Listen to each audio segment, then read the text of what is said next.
Okay, so in 2.1, we're going to review some trig functions. Sine, cosine, and tangent. We've already done this, but we're going to go back over it. So we have A, B, and C for our angles. That means across from A is little a, opposite B is little b, and opposite C is little c. So again, the sine of angle A is opposite over hypotenuse. The cosine of angle A is adjacent over hypotenuse. The tangent of angle A is opposite over adjacent. Now if I go to this angle here, I can also find sine, cosine, and tangent.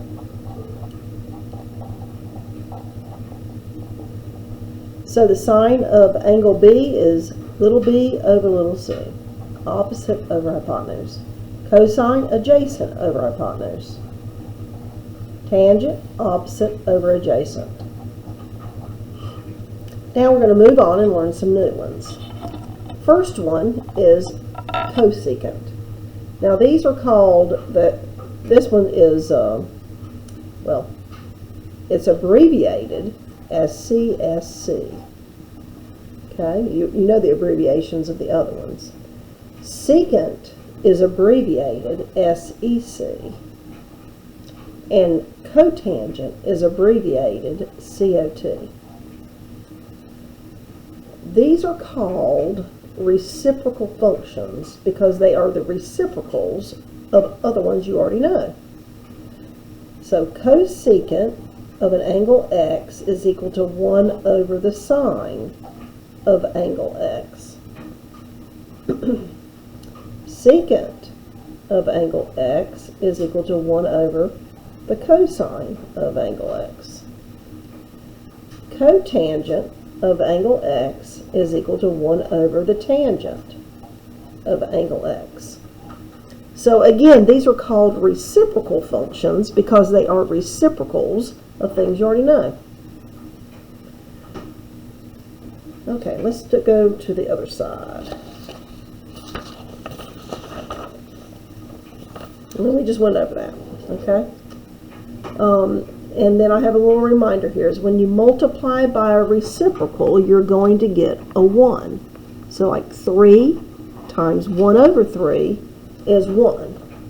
Or negative 1/6 times negative 6. They are reciprocals of each other. You will get 1. So let's look at this then. I mean, we could write those down, but I'm going to write down examples with trigonometry. So if I say the cosecant of angle X times the sine of angle X. Well, cosecant is 1 over the sine of angle X times the sine of angle X. So those obviously would cancel, and this would give you a 1. So that's what reciprocals do. When you multiply them together, you get a 1. Okay, quick reminder on the 30, 60, 90. So let's mark this one, ABC. We're going to use this one for the 30, 60, 90. So that would be the smallest angle, and that's the next one. Across from 30 is 1, across from 60 is the square root of 3, and this is a 2. Okay, so then if I have this, and it's going to be labeled a little differently, but this is my 60 and this is my 30. Okay, so I know that I can find the values of anything that's missing, you know, if I wanted to. If there had been an X in one of these spots or whatever, I could have done that. I can see that these are in the same proportion. Like this is in the same proportion as this one is here, or this one here. So this is 4 times that, this is 4 times that, and this is 4 times that. Because they're both 30, 60, 90 triangles. Now, if I was going to use this triangle to find sine, cosine, or tangent, because I know it's a 30, 60, 90, everything here is going to reduce, when I put it in fraction form, to the same things it would be like this. So in other words, like let's say I said, what is the cosecant of angle X?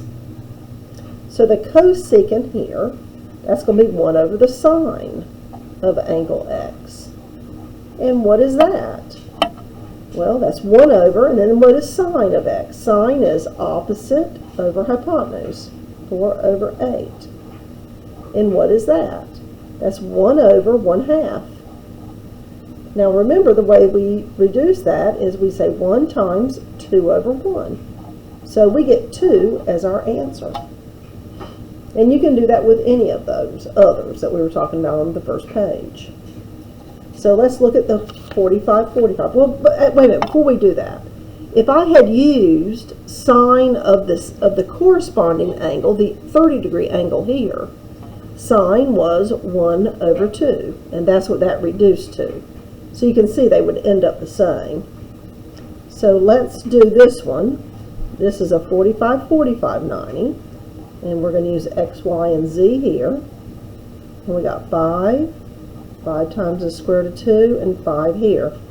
So here on my 45, 45, 90, I have 1, 1, and the square root of 2.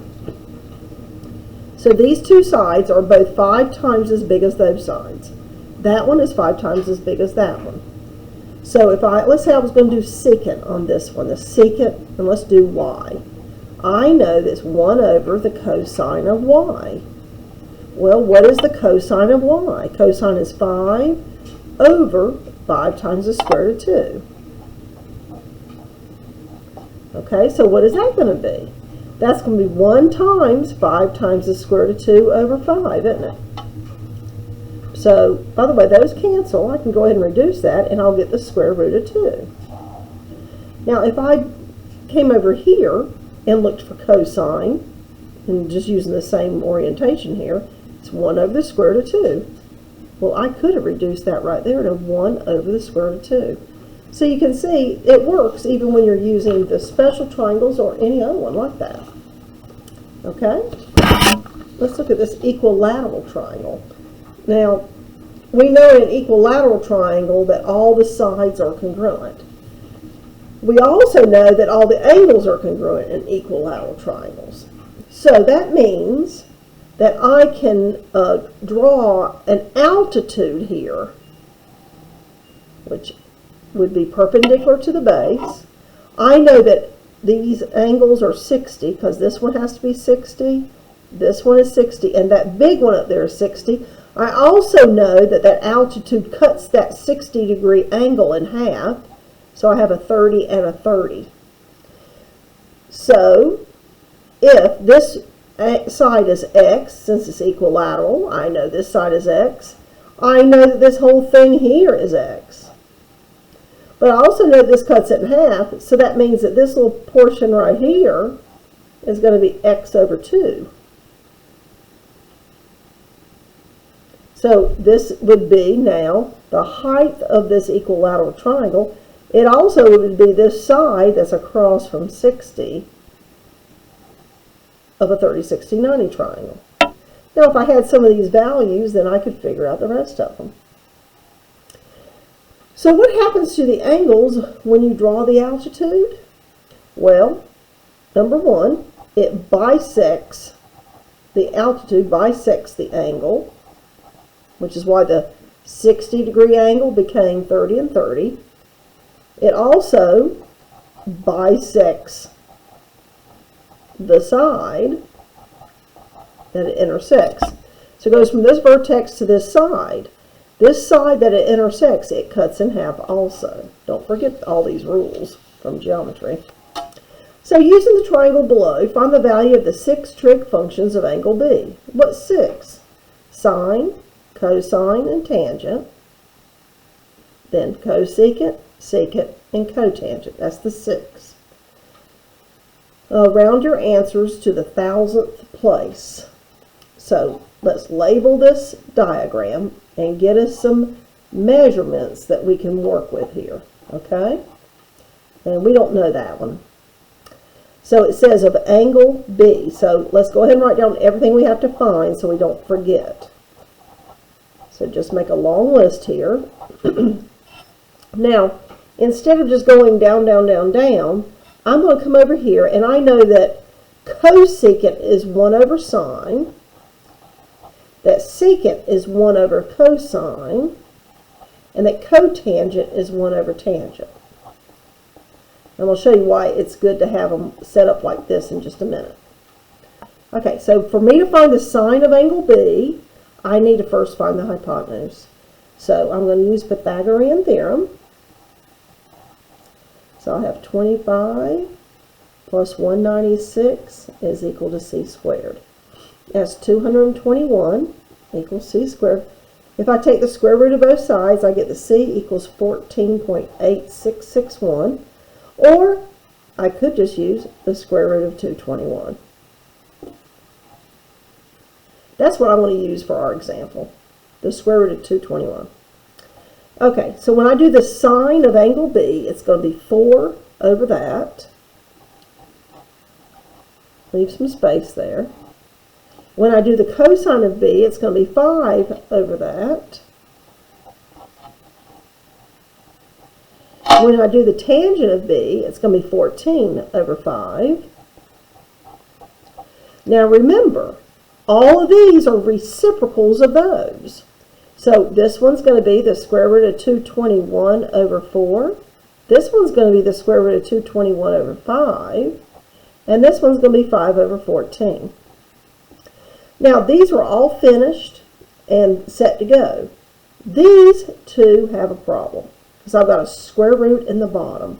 So I'm going to do it right here. I'm going to rationalize that denominator. Multiply by what's underneath the square root, the top and the bottom. And I get 4 times the square root of 221 in the top. And in the bottom, you're just going to get 221. So what happened when I rationalized it? I ended up with 4 times this over the number that's underneath. So this one's going to be 4 times the square root of 221 over the number that's underneath the radical. That means this one's going to be 5 times the square root of 221 over the number that's underneath the radical. Now, if I could reduce these, I would, or those, then I would. Or even simplify this, I would. But I really can't, so I'm just going to leave it like that. Okay? That's number 9.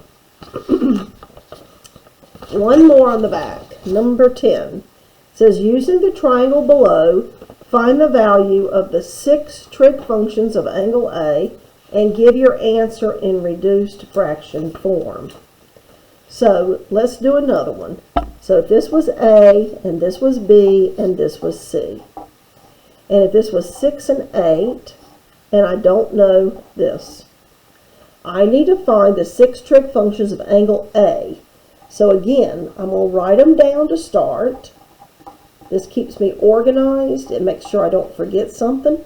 Also, by organizing it like this all the time, it helps you remember that cosecant is 1 over sine, that secant is 1 over cosine, cotangent is 1 over tangent.